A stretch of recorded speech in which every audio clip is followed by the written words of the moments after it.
and that you have an alternative. And you can decide for the alternative, no matter how unintelligent it seems, no matter how irrational it seems, from within your mesmerized state of seeing things, to change your mind, to abandon the self-protection that you're engaged in.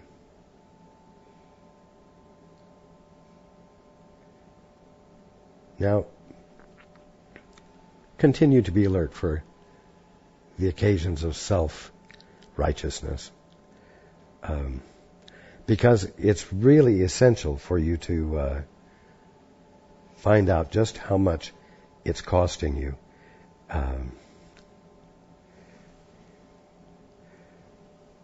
You can end up immobilized in your living room where the TV is playing,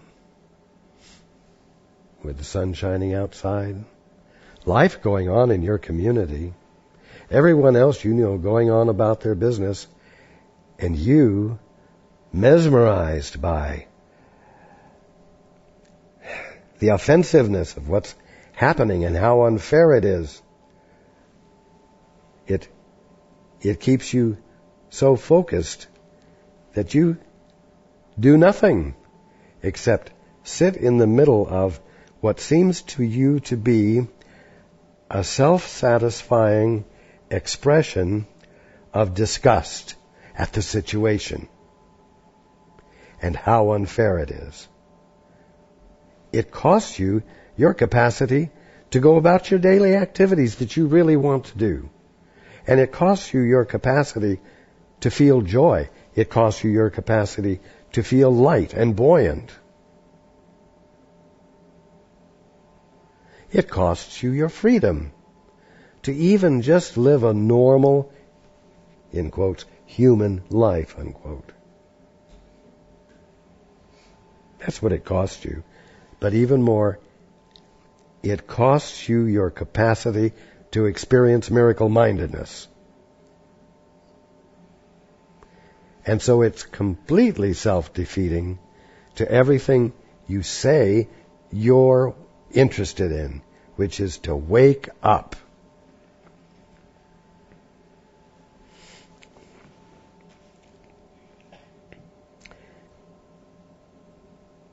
You must learn the cost of sleeping and refuse to pay it. Only then will you decide to awaken, and then the real world will spring to your sight, for Christ has never slept. He is waiting to be seen, for he has never lost sight of you. He looks quietly on the real world, which he would share with you, because he knows of the Father's love for him, and knowing this, he would give you what is yours. In perfect peace, I, waits for you at his Father's altar. Where's that? Right in the middle of you.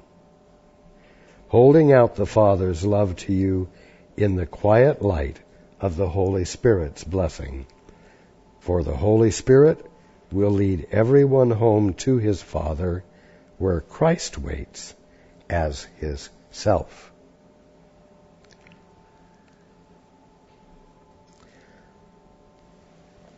Everything about you, really, everything about what you really are, is at this very moment and at every moment geared for lack of better words, the reunification of you, the singularizing of you, the defragmenting of you.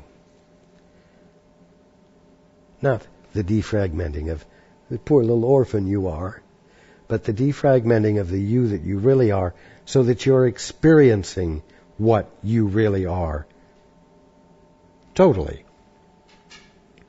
And therefore without confusion and without conflict.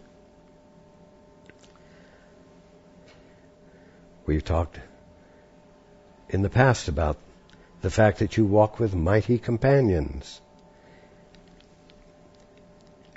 Being itself, at this moment, has one goal for all orphans, and that is that they realize there ain't no orphanage, there ain't no orphans, and you are not alone. You never could be alone. There's no value in trying to be alone. You're accomplishing nothing by believing that you are and that you can survive that way, and that a lot of nothing has been happening, and you've been missing out on the real thing. While you've been in the middle of the real thing, not seeing it, because you've decided to see it a little bit differently from the way it really is. Again,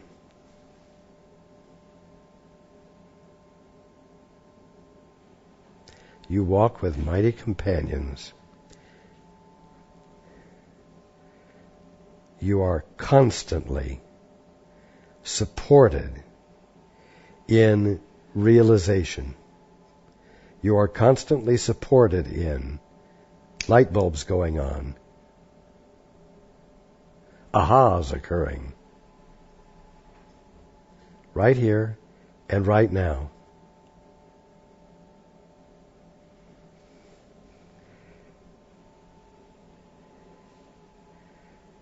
And it's not impossible. It's not even hard.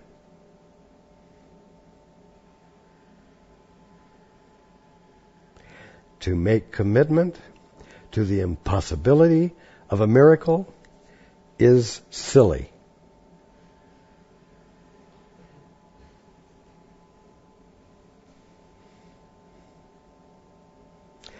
But until you abandon the employment of it, it will seem to be absolutely real. And it will seem to be frightening. And it will seem to be limiting.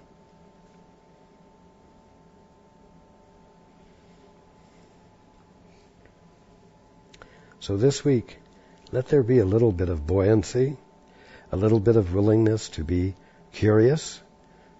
Refresh your mind with the intent to be curious, to see the more of God that is right here in front of you, knowing that you have,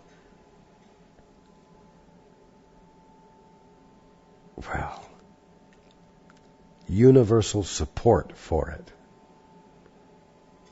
Let the support in.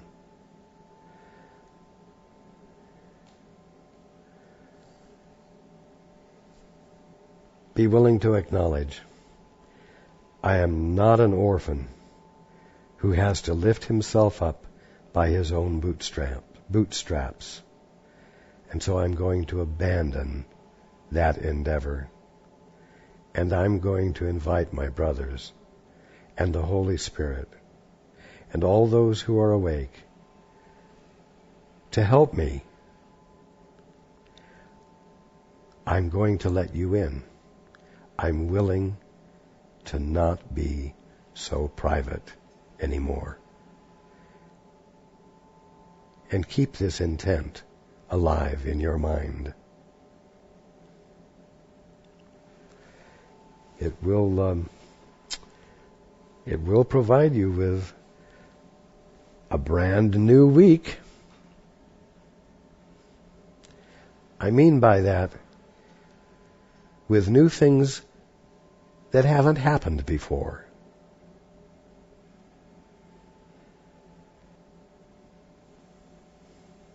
I look forward to being with you all next week.